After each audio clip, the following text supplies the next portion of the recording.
Alfred Hitchcock, Billy Wilder and Orson Welles. These are some of the pioneers of classic Hollywood, defining cinema for a generation and giving us classics like Casablanca, Citizen Kane, Vertigo and Some Like It Hot. And these films are watched by the next generation of filmmakers who would define modern Hollywood. You know, the likes of Steven Spielberg, Francis Ford Coppola, George Lucas and Martin Scorsese, who would go on to make iconic films like The Godfather, Jaws, Star Wars and Taxi Driver. For this generation, going to the cinema to watch films was a popular pastime, and if you look at their works you can see the influences clear as day. But the films of this generation can not only be watched in the cinema, but also from the comfort of your own home, with TV reruns, and also with the advent of home media and VHSs, these films could be rented or bought. And that is precisely what the next generation of filmmakers did. And one of the most notable filmmakers of this generation is Quentin Tarantino. Born in 1963 and initially working at a video store with an encyclopedic knowledge on film, he released his feature film debut in 1992, Reservoir Dogs.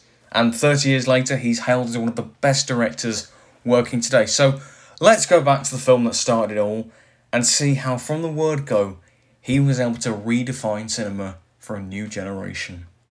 Whenever people talk about Tarantino films, we always say that he's got his own unique style and, you know what a Tarantino film when you see one, those kind of things. And I think the most exciting thing about Reservoir Dogs is that from the word go, you see that completely, you see certain traits and attributes that you see in all of his films: excessive violence, unusual story structure, witty dialogue.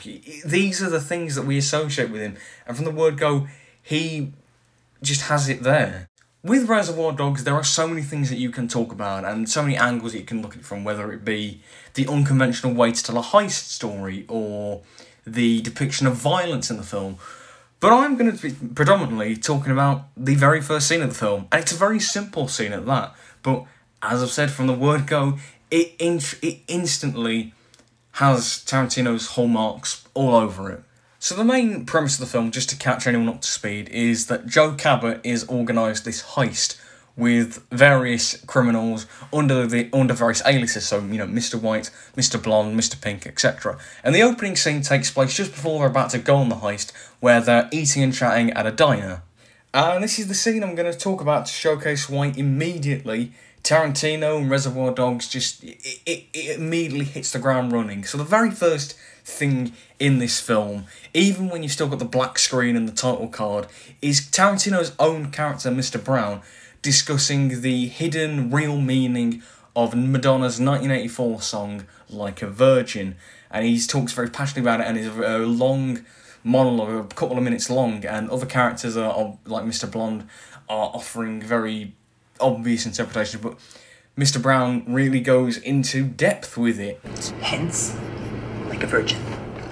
Now, Tarantino is known for making appearances as characters in his films, but the fact that he is the first person to speak in the first scene of his first film very much feels like a statement from him. It very much feels like, welcome to my directorial career, this is the kind of thing that we'll be doing in our films, and, this is how my dialogue is going to be, packed with pop culture references. He's talking about pop culture with licensed music, from the 1980s and whatnot, and it just feels like a mission statement from the off. Let me tell you what Like a Virgin's about. I think the main intent of this scene is to show that he grew up in a world with lots of pop culture, like films, TV, music, fast food chains and whatnot, and he wanted to express that in his films and show the society that he's grown up in, and this is a great way to convey that, through dialogue. That's the key thing with Tarantino, his dialogue. It's always memorable. Now, dialogue normally is there to further the plot, deliver exposition, create comedy with one-liners, and usually it's good to make your dialogue have multiple purposes at once. But the way Tarantino does it is very unique because I think, as we all know at this point, his characters talk about things that everyday people do, ordinary people talk about things, just general subjects, not really to further the plot in any way, but just to add character and life and authenticity to his scenes. As we've established now, he has his characters discussing the meaning of a Madonna song, licensed music, or later on in the scene, the characters have a debate about tipping and is it worth it, and it's these kind of things that lend an authenticity to his dialogue, and it's probably his dialogue is probably some of the best that you can ever get in film. Now, the main two talking points of this scene are discussing Madonna's Like a Virgin and the ethics of tipping and whether it's worth it. But there are also other little hidden pop culture references, but they're scattered throughout. There's a reference to the old BBC music show Top of the Pops. I don't even follow that Top of the Pops. You've never heard of True Blue. Steve Buscemi's Mr. Pink references McDonald's when they're talking about tipping. So I was working at McDonald's, but you don't feel the need to tip them, do you? Well, why not? They're serving you food.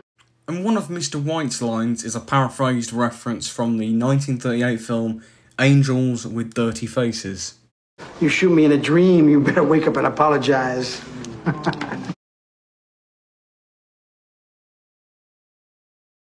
Anyway, back on track, there are many pop culture references in this scene, and there are so many more that I have not mentioned that you can find. But another aspect of the film, which is mentioned in the opening scene, but is kind of throughout the film, is the fictional radio station K. Billy's Super Sounds of the 70s. Have you guys been listening to K. Billy's Super Sounds of the 70s? Oh, yeah. In which 1970s songs are played throughout the film, such as Little Green Bag in the opening credits, or Stuck in the Middle with You in arguably the film's most iconic scene, the Mr. Blonde torture scene, which this nostalgia to the 1970s, again, it's referencing pop culture, and it's referencing a time that Tarantino feels nostalgic to, the 1970s, a time when films were also a big part of pop culture. So the fact that he's kind of immortalising this and his nostalgia in this film, it speaks volumes, I think. But this scene, you know, referencing things like licensed music, fast food chains, 1970s nostalgia,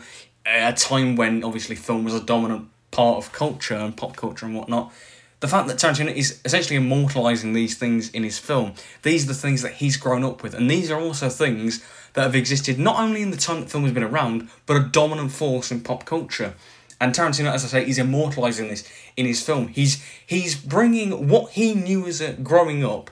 These are the things that he always knew in society. This is what he was born into.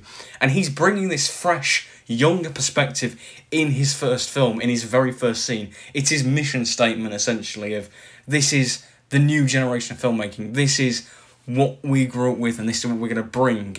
And not only that, but the scene is just brilliant. It's funny, it's witty, and the rest of the film, it's got a great story, a great way of telling its story. It's gory and violent, but with a point to it, and it's got one of the most heart-pounding endings I've ever seen in a film.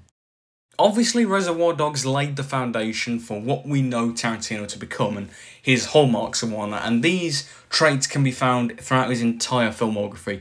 Take the infamous Royale with cheese scene from Pulp Fiction, for example.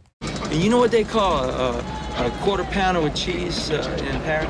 What do they call it? They call it Royale with cheese. Not only is it an iconic movie scene that is quoted to this day, but it's also kind of sneaky product placement with the whole quarter pounder with cheese being a McDonald's product, but also, you know, it's then talking about other cultures such as Paris, and it's just really interesting and just, yeah, they're talking about ordinary things, but giving different perspectives, and it's interesting and also just really entertaining to watch.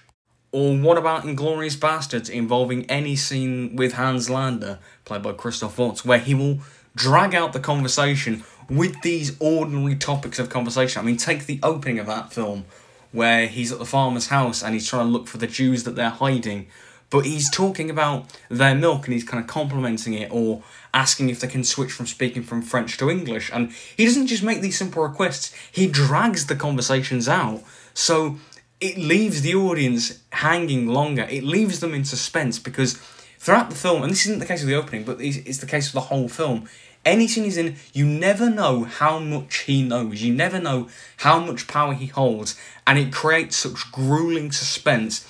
And the fact that he drags them out, these conversations, longer, it makes it so much more effective, this suspense. And we all owe it to Reservoir Dogs, one of the greatest independent films ever made, one of the greatest films ever made, and it's just a must watch for any film fan, or just anyone.